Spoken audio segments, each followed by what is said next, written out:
Have you ever felt like your presence is only tolerated for what your money can buy? As if you were welcome only as long as you paid the bills, as long as you provided for the comfort of those around you. I've experienced this firsthand. And the pain doesn't come from strangers. It comes from within. From the people you helped raise, feed, clothe, who only look at you kindly when they need your signature, your card, or your name. Little by little, I realized that respect had a price.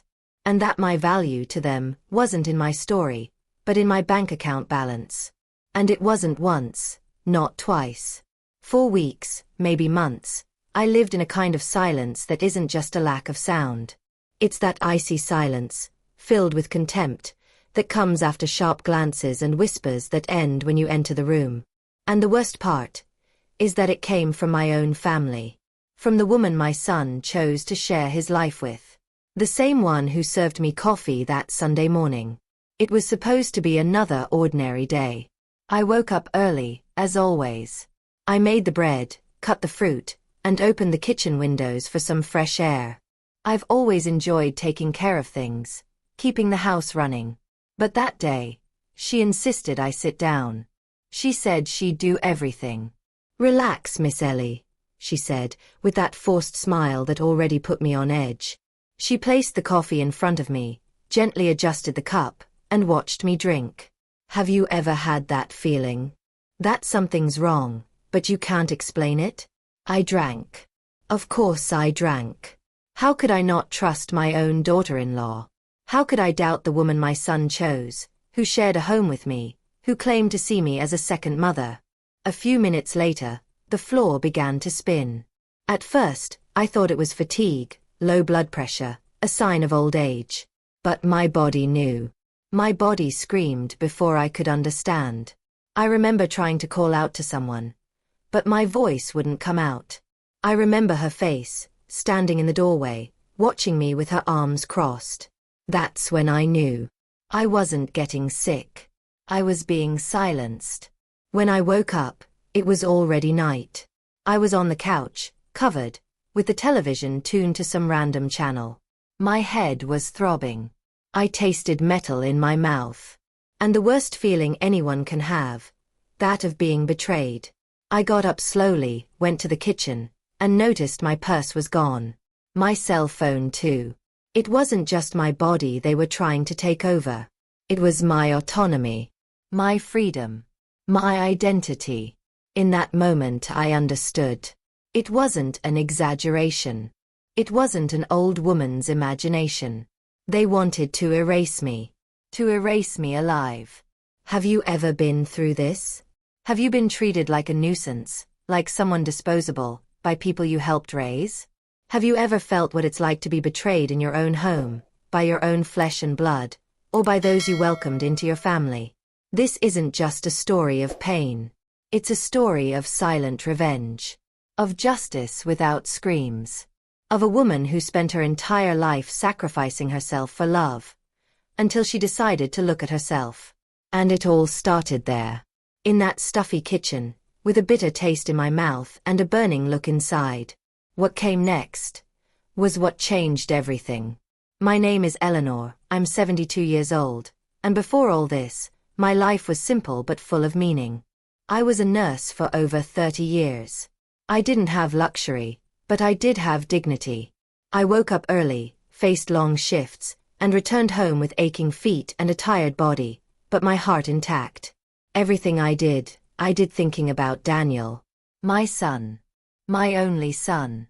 The center of my life. When he was born, I had no one for me. But I decided he would have everything. Everything I could give, even if it was at my own expense. Perhaps because of that, for giving so much, I never imagined that one day he would turn against me. In those early years, I thought he was the sweetest boy in the world. Intelligent, respectful, always glued to me. He called me my queen. I treasured every drawing he made, every little note, as if they were treasures. And for a long time they were. I raised him alone, without a father nearby, without grandparents, without help. Just me and him, based on love, rice and beans, and bedtime stories. I gave up many things so he could experience everything. I turned down invitations, friendships, and opportunities. I traded dreams for bills paid on time. I never regretted it. Because, for me, seeing my son growing up healthy and with values was reward enough. But time messes with us. With our minds. And with other people's hearts too. When he grew up, I felt something change. At first, it was subtle. A distance, a coldness in hugs, a rush to hang up the phone. I tried to convince myself it was the rush of adult life, of work, of commitments. But deep down I knew. Mothers feel it. We feel it when we're no longer a priority, when it becomes a kind of emotional burden. When he met Ashley, his daughter-in-law, I tried everything to like her. I really did. I was polite, welcoming, even sewing her dress when she was fired and couldn't afford new clothes. But there was something about her. Something I couldn't name. A look in her eyes that only half smiled. A politeness that seemed memorized, as if she were always playing a role. But Daniel seemed enchanted, so I kept quiet. Like so many other times, I kept quiet out of love, out of fear of losing him. Years later, when they came to live with me, I thought it would be a chance for us to reconnect. That I'd have my grandchildren around, that the house would once again be filled with voices, the smell of cake, and the laughter of children. But no. What followed was silence. A silence filled with judgment, with rolled eyes, and closed doors. I cooked, and no one ate. I tried to talk and received dry answers. Sometimes, I found myself wondering aloud if I'd done something wrong. But there was no answer. Not from God, nor from them. The cruelest thing wasn't the contempt. It was the erasure. The feeling that, inside, I was just a body taking up space and consuming energy. A nuisance. And the strangest thing is that, even with all this, I tried to convince myself it was just a phase. That soon everything would go back to the way it was. We cling to hope like someone clinging to a fond memory in a sea of coldness. I remember one afternoon in particular. It was raining outside. I was sitting in the armchair, looking at an old photo of Daniel as a child, his feet covered in dirt and his gap-toothed smile. He must have been about 5 years old. That image pierced me. Because, looking into that boy's eyes, I couldn't understand how he had become such an absent man, so distant from everything I taught him. His transformation wasn't quick. It was silent. A change in mindset that, little by little, erased gratitude, memory, and affection. There I understood it wasn't just about me. It was about him. About what he allowed inside himself. About what he chose to ignore. The hidden truth of our story is that the distance between love and convenience is smaller than it seems. Sometimes, those who say they love you are just using you as an emotional crutch, as financial support, as a social shield. And when they no longer need you, they simply keep you in a corner of the house, like an old piece of furniture no one wants to throw away, but also no longer useful. She started calling me Mom, as she had for the first few months. She said she missed our conversations, that she was stressed because of work, that was why she had been so distant. And Daniel, as always, was silent. He watched from afar, didn't get involved, but didn't argue either. And that, for me, was even worse. Because his silence was like an invisible authorization for everything she did or didn't do. He never objected. He never defended me. And when I spoke up about something that bothered me, the response was always the same. Mom, you're seeing things where they aren't. That phrase became a sentence. A burden. Even so, in the following days, I let my guard down. I allowed myself to believe that things were getting back to normal. That all that tension had been just a bad moment. That the transformation I so desperately wanted was finally happening. And then began the most dangerous phase of all. The false calm.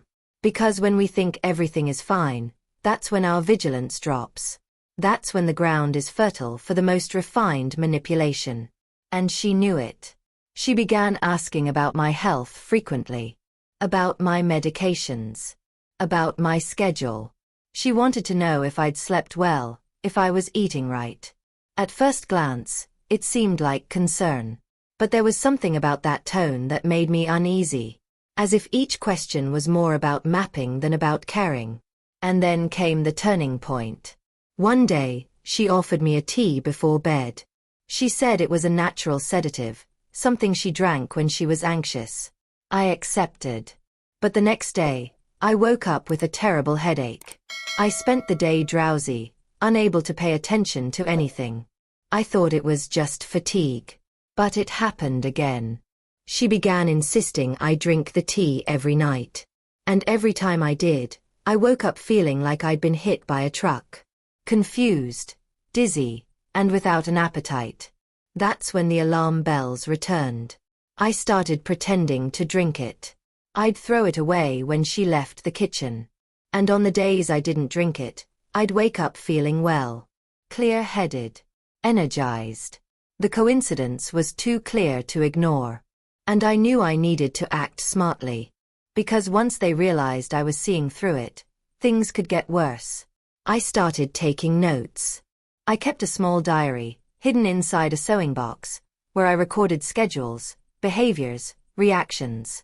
And the more I wrote, the more I saw how meticulously planned everything was. From the way she handled the food to the words chosen to undermine my self-confidence. It was a strategy. A script. A power play in which I was treated like a fragile, disposable piece. And in the midst of it all, a revelation began to take shape. All that kindness wasn't redemption. It was preparation. Ashley was creating a scenario.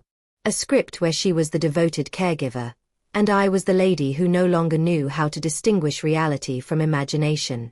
She was crafting a narrative in case something happened to me. Something like a sudden blackout, a freak fall, an emergency. Kindness was the makeup. Fragility was the costume. And I was the plot of a story whose ending was known only to her. But what she didn't know, what neither of them suspected, is that behind that weary gaze, behind that woman sitting silently in the corner of the room, there was a woman watching everything. A woman who knew the inside story of pain. Who had faced hospital rooms, deaths without goodbyes, endless nights. A woman who had dealt with losses they could never have imagined. And because of that, now she was stronger than ever. They didn't know it, but the stage she was setting would be the very one they would fall into. Because every plot has a blind spot.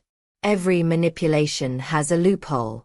And I had already learned that sometimes, all it takes is one silent decision to change the entire game. After that first feint, everything changed. The house, which was already silent, now felt walled in.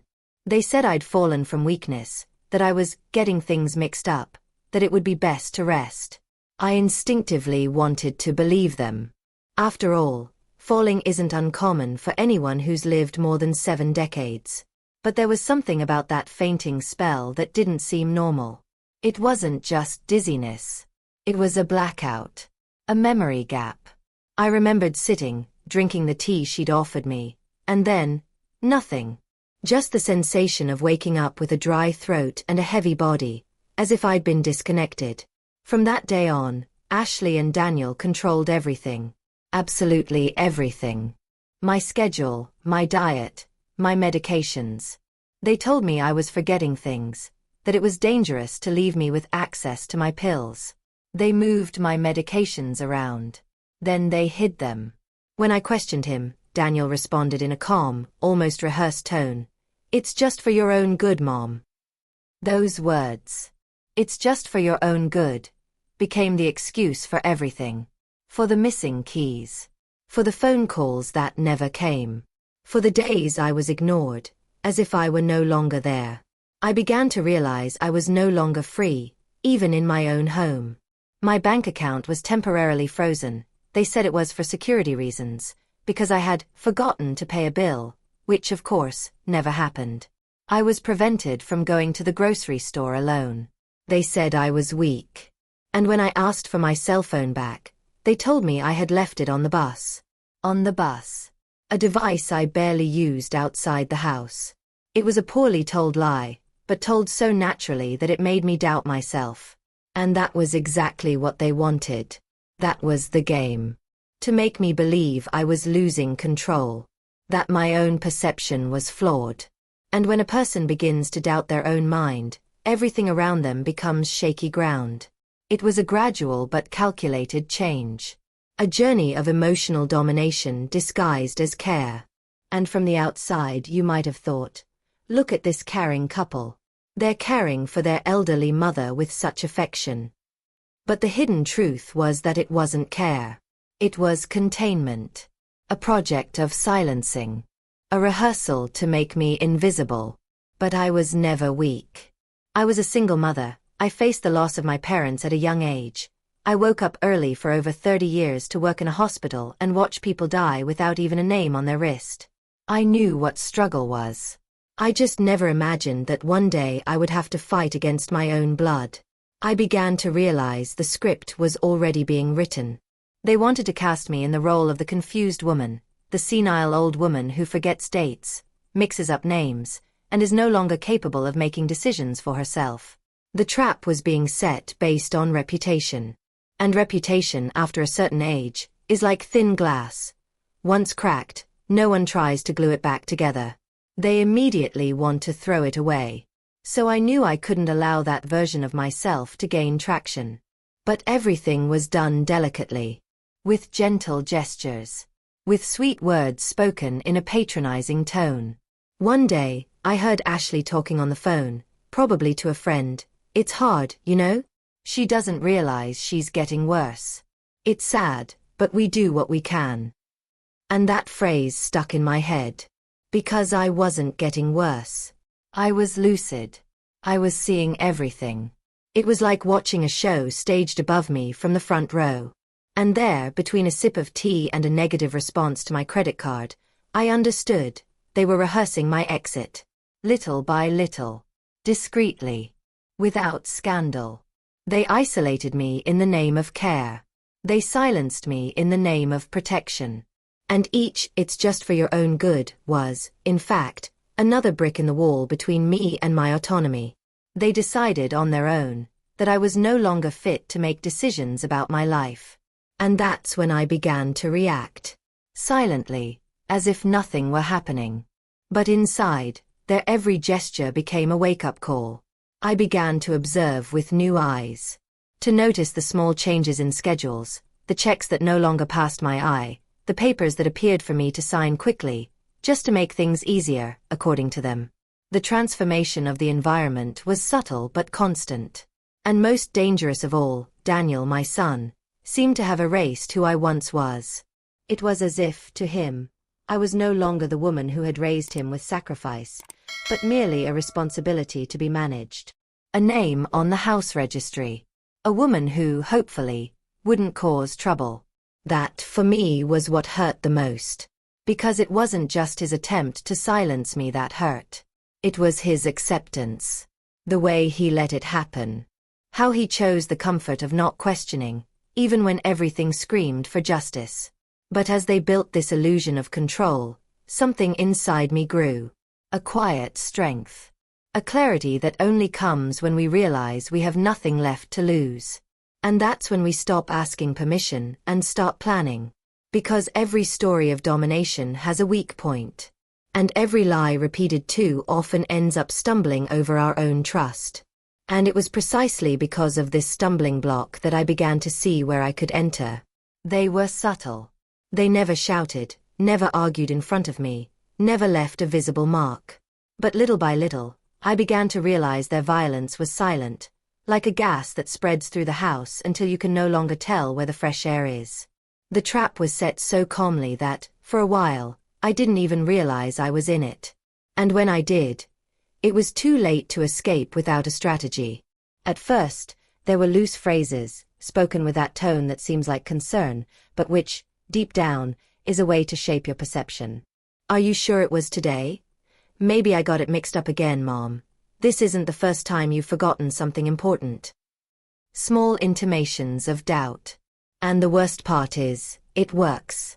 A lie told with affection hurts more than a truth told with anger. And that's exactly why so many people fall for this kind of manipulation, because it comes disguised as care. They began to whisper to each other. They stopped talking when I entered the room.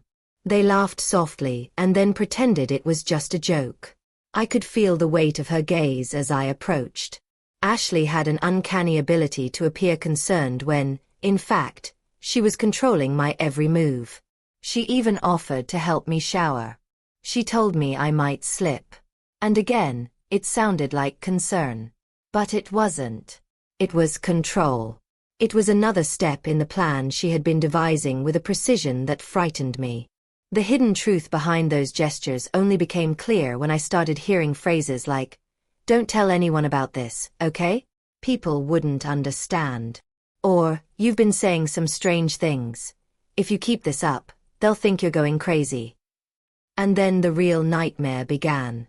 Because the fear of going crazy is unlike any other fear. It undermines your identity. You begin to doubt what you feel, what you see, what you've experienced. One day I went to the kitchen to get my recipe book, and it simply wasn't there. I asked, and she said I should have left it somewhere else. Hours later, the book appeared in my room, on my bed, as if it had been there all along. I knew it hadn't.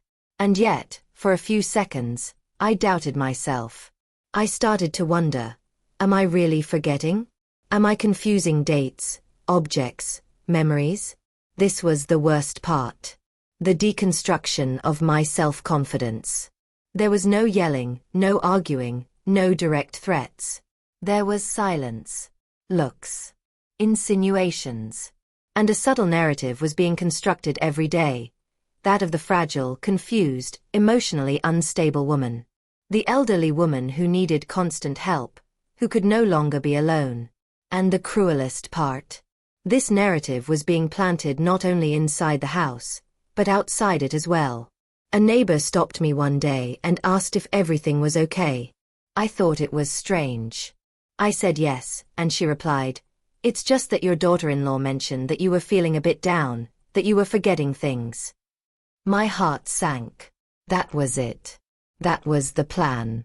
To isolate myself within my own story, to create a version of myself that no one else could trust. And with that, any complaint, any reaction from me, would sound like I was out of balance. Like paranoia. Like a lady freaking out. I became afraid to speak. Afraid of seeming exaggerated.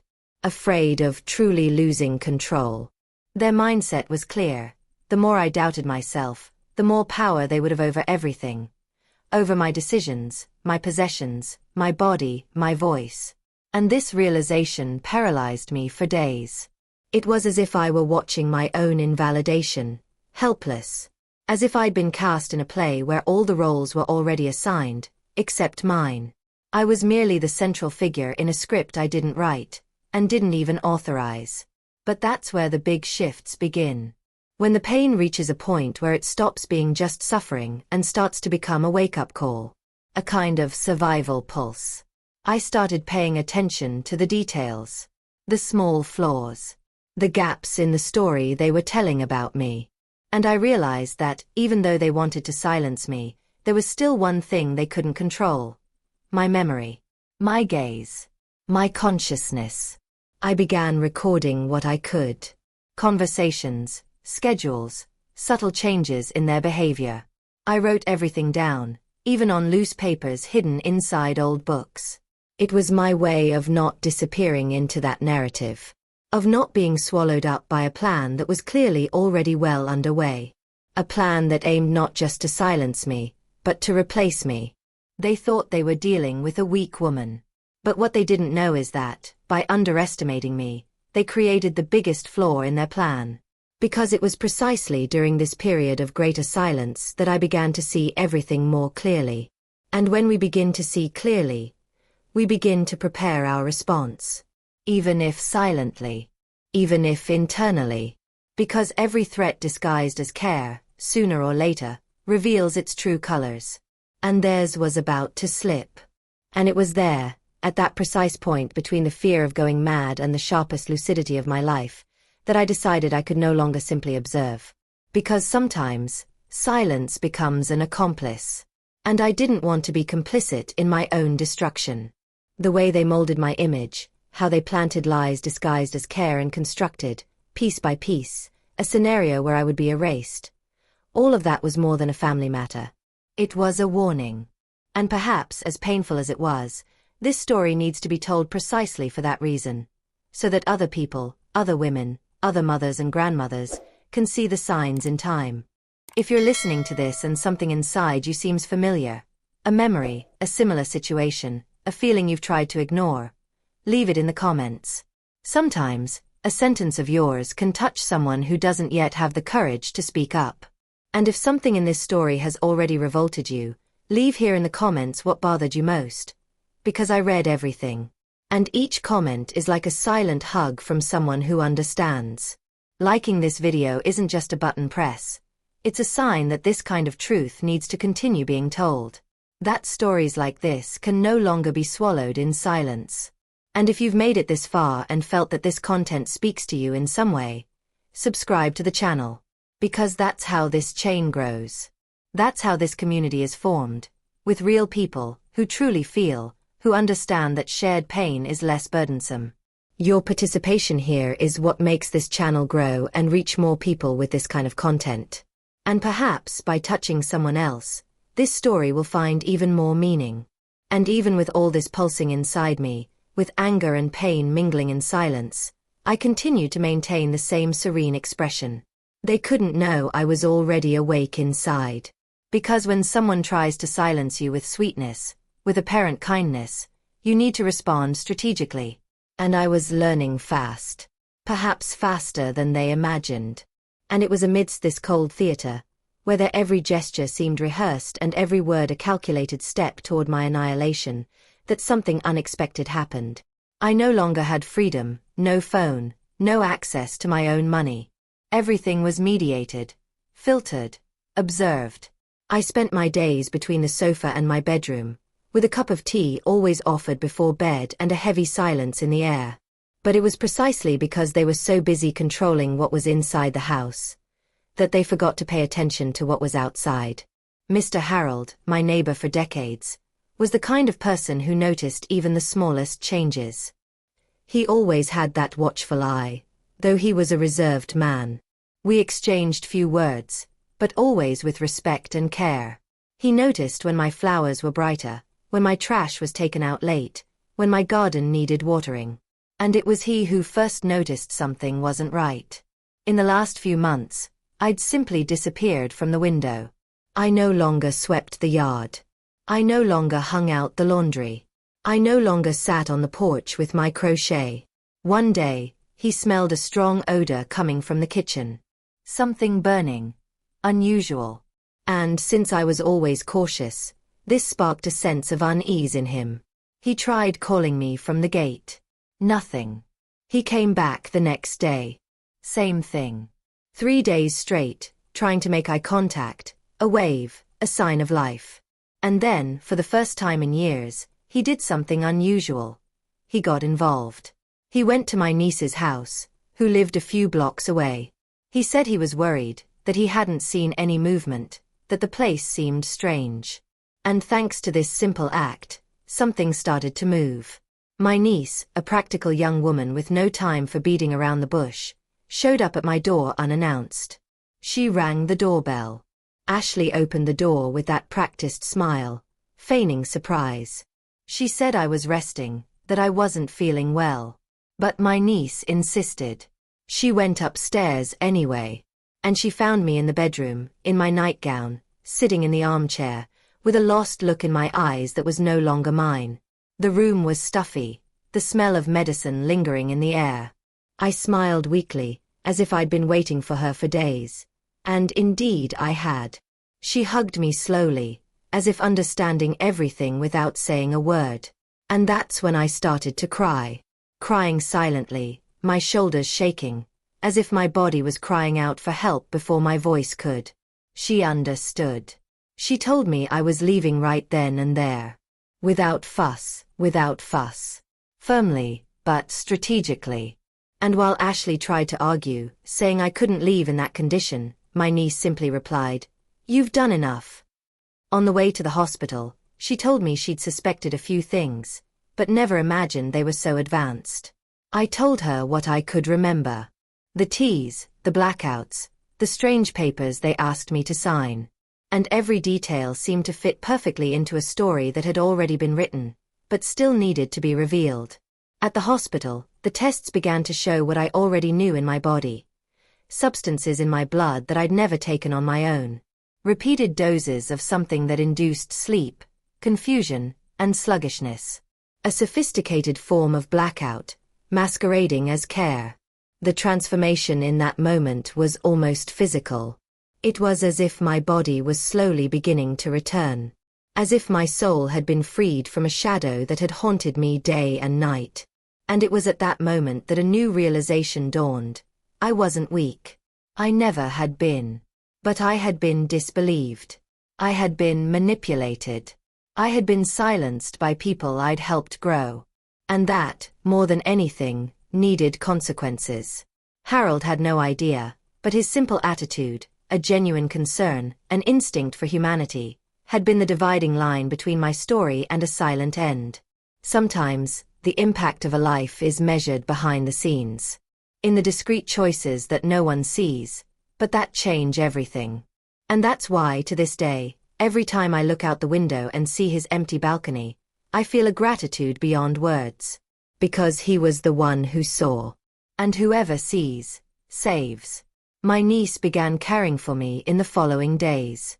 She took me to her home. She gave me back what no one can buy. The right to exist with dignity. And there, between doctor's appointments, bank calls, and reconnections with my own lucidity, I began to retrace the timeline.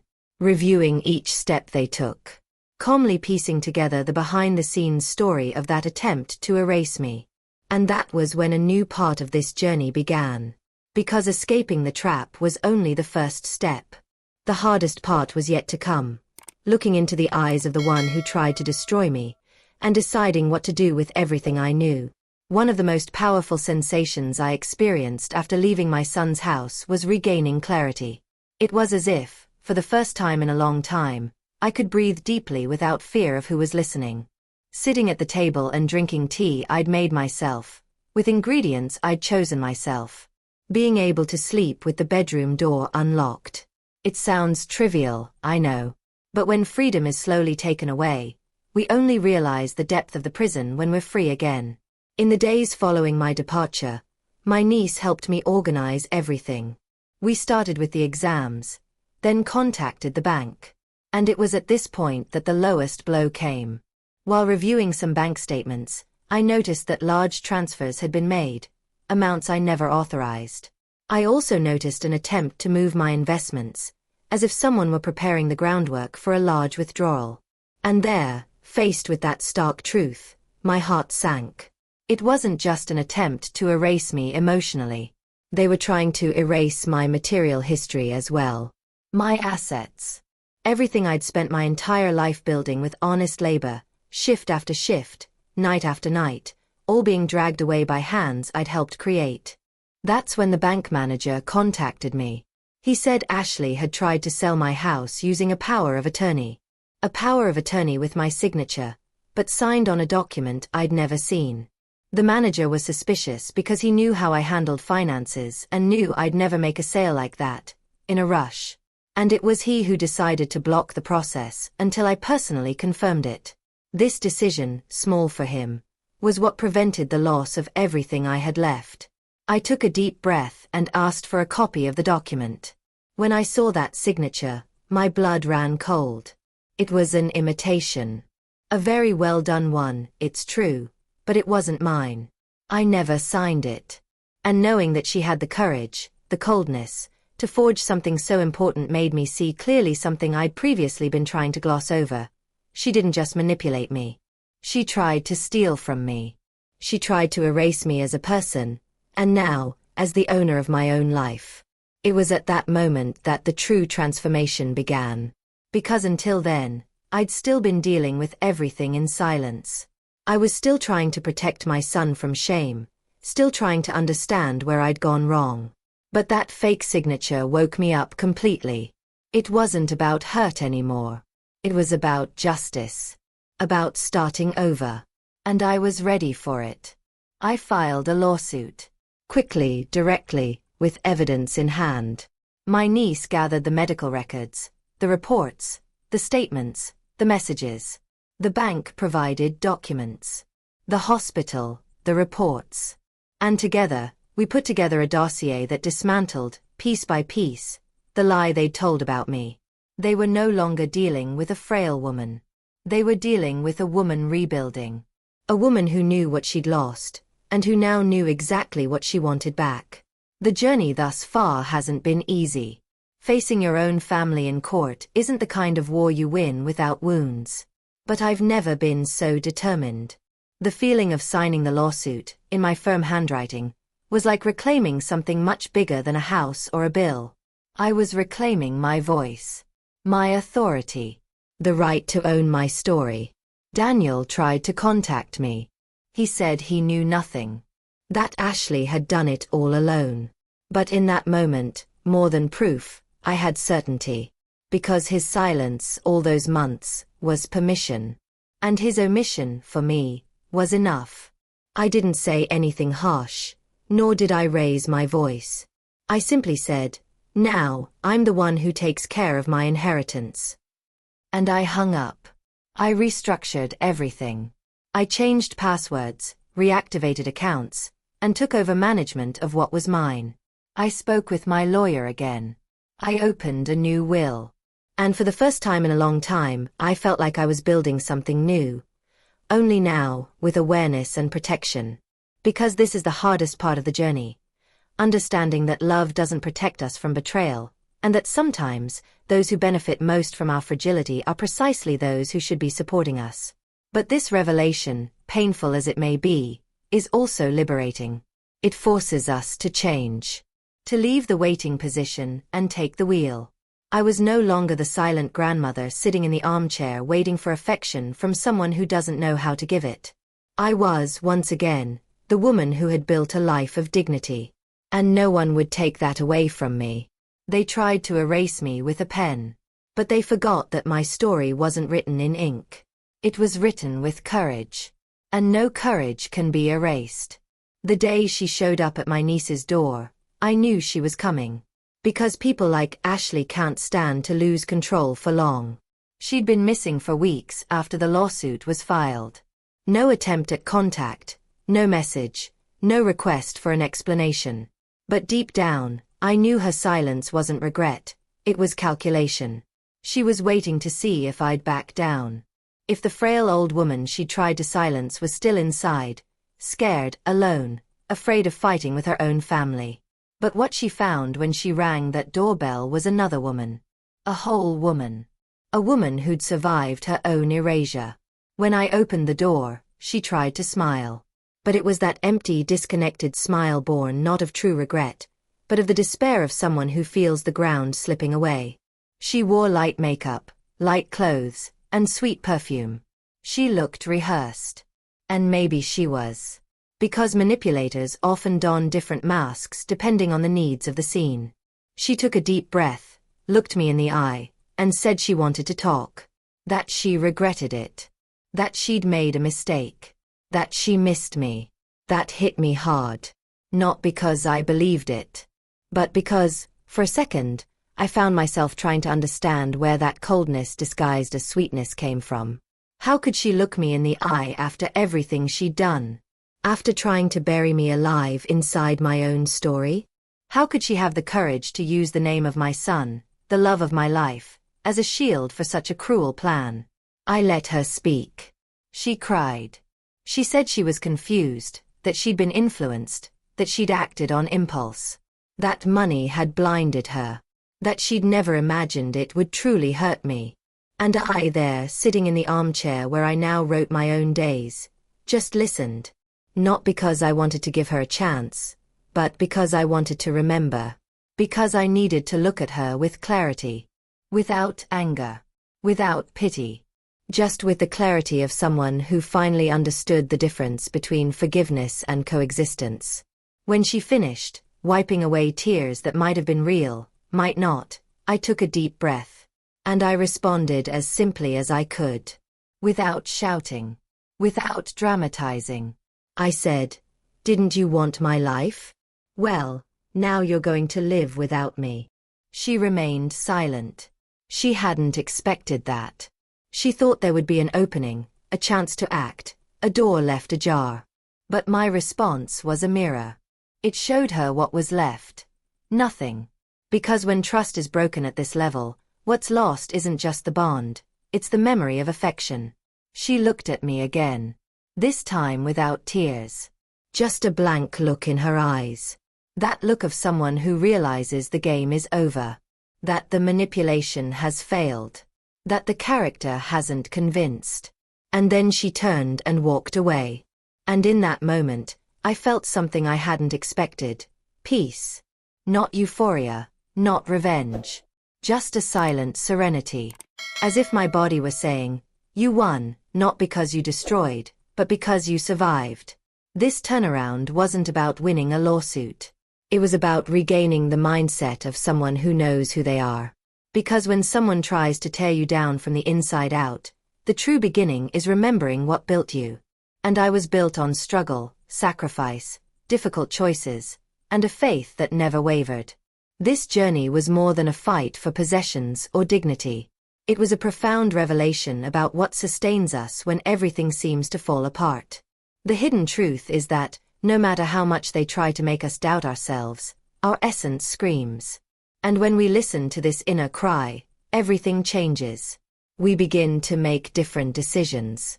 We begin to see behind the scenes of relationships. We begin to look at our story with eyes of respect, even if no one else does. And that's what transforms a victim into a protagonist.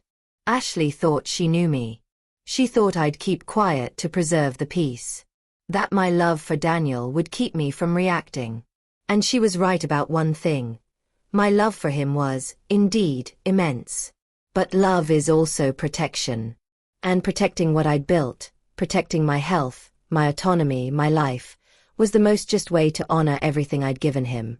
Even if, to do so, I needed to cut ties with those who tried to destroy me. Since that day, I haven't seen her again. And I don't miss her. Because there are relationships that, when they end, don't leave holes, they leave space. Space to breathe. To start over. To rebuild consciously. And every choice I make now carries this mindset, that of a woman who has come back to herself. Who has understood that strength lies not in resisting alone, but in recognizing the moment to say enough. And it was exactly this awareness that gave me the courage to do what I would do soon after. Something no one expected. The house where I live now is silent, but it's a good silence. My own silence. A space where peace isn't fragile or dependent on anyone's mood. I wake up early, open the windows, let the light in, and walk barefoot through the yard. I tend my plants with the same care I've given others for decades. Only now, that care is directed toward me. It's as if every pot I water, every flower that blooms, says, "You're still here. You still have time. You still have a choice." I reinvented myself late. But I reinvented myself. And that, for me, is victory. Because there is a silent strength that only mature women know. The one that arises after a fall. After betrayal. After loneliness. A strength that doesn't need to shout. That simply exists. Present, serene, and firm. And it was this strength that guided me this far. Not as a heroine.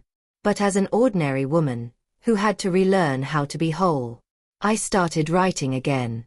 I grabbed my old notebooks, added new pages, and began putting everything down on paper. Not as a rant, but as a legacy.